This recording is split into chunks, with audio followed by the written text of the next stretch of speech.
Le film ouvre sur Jerry Lane, ancien enquêteur de l'ONU, désormais père au foyer. On voit le petit déjeuner avec sa femme Karine et leurs filles Rachel et Constance. Les infos parlant d'un virus mystérieux dans plusieurs pays. Une atmosphère normale, presque tranquille. Dans les embouteillages, Jerry remarque un hélicoptère tournant en cercle. Des gens courant dans tous les sens. Un policier se fait attaquer. Puis une explosion retentit dans la rue. Des personnes agressives mordent les autres, provoquant une transformation en 12 secondes. Jerry observe un homme se tordre, trembler, puis bondir comme un animal. C'est extrêmement rapide. Jerry guide sa famille. Il monte dans leur voiture, traverse une ville en ruine, se réfugie dans un immeuble, y passe la nuit en barricadant les portes. Au petit matin, un hélicoptère de la marine arrive. Ils évacuent la famille Lane sur un porte-avions au large. Là, Jerry apprend que le virus est mondial, les gouvernements tombent les uns après les autres. La situation empire chaque heure. Un scientifique, Fazback, explique. La nature est comme un tueur en série qui évolue pour tuer plus efficacement. Les militaires font pression sur Jerry. Il doit reprendre son rôle d'enquêteur ou sa famille sera renvoyée du navire. Jerry, Fazback et une équipe de Navy SLS partent pour Camp Infray, la première base à signaler l'épidémie. En arrivant, la base est sombre, infestée de zombies. Des soldats survivants se cachent. Le docteur Fazback panique, glisse en sortant de l'avion, et meurt en se tirant dessus accidentellement. Jerry doit continuer sans lui. Les soldats expliquent. Le premier qu'a signalé venait d'un patient mordu en Corée. L'infection se déclenche très vite. Les zombies ignorent certaines personnes malades. C'est la première fois que Jerry remarque ce comportement étrange. On lui parle aussi d'un message mystérieux venant du Mossad en Israël. Un informateur dit à Jerry. Le Mossad savait. Eux, ils avaient prévu. Jerry part alors pour Jérusalem. Lorsque Jerry arrive, il découvre un immense mur entourant la ville, construit avant que la pandémie ne ravage le globe. À l'intérieur, réfugiés éthiopiens, survivants de plusieurs pays, soldats israéliens, ambiance presque calme.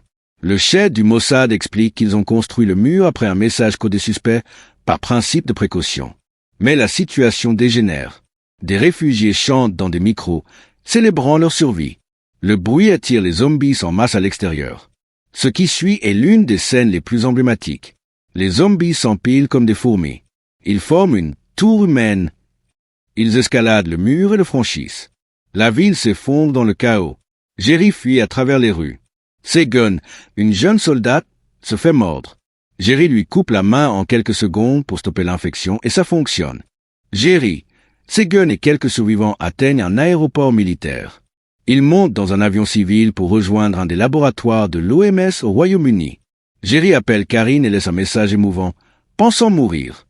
Dans l'avion, tout semble calme, jusqu'à ce que un zombie dissimulé dans un compartiment est libéré. Il mord un passager qui se transforme immédiatement. La panique totale s'installe dans l'avion confiné. Jerry prend une grenade défensive, l'active et la lance vers les zombies pour dépressuriser la cabine. Une explosion projette les zombies hors de l'avion.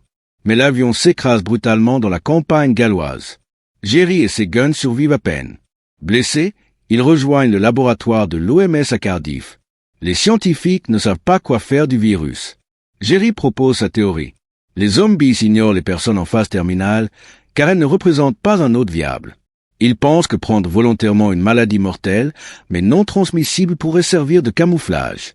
Les chercheurs sont dubitatifs, mais reconnaissent la logique. Le problème, les échantillons de maladies sont dans l'LB, qui est infesté de zombies. Jerry, affaibli mais déterminé, part seul dans le couloir sombre. La scène est très silencieuse, tendue, lente. Des zombies immobiles dans les couloirs, bruit métallique, respiration coupée.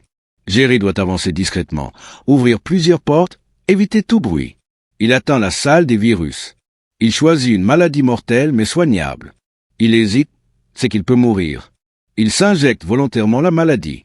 Puis il ouvre la porte, un zombie l'aperçoit, avance rapidement, puis s'arrête net. Il ne le voit plus comme une proie. La théorie est vraie. Jerry revient vers les scientifiques sans être attaqué. Ils comprennent. Le camouflage fonctionne. Il crée alors un vaccin temporaire, un bouclier biologique qui rend les humains invisibles aux infectés. Grâce à ça, les survivants peuvent traverser des zones infectées. Les armées récupèrent des villes. Les civils sont évacués plus facilement. L'humanité commence à reprendre du terrain. Ce n'est pas un remède, mais un tournant stratégique. Jerry retrouve enfin sa famille. Le monde reste plongé dans le chaos. Mais Jerry conclut. Ce n'est pas la fin. Nous avons perdu beaucoup, mais c'est le début de la riposte. Le film se termine sur une note d'espoir, laissant entendre que la guerre contre les zombies continue.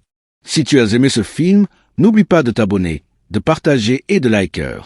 Ton soutien nous motive à te présenter toujours plus de scènes d'action et de nouvelles histoires incroyables.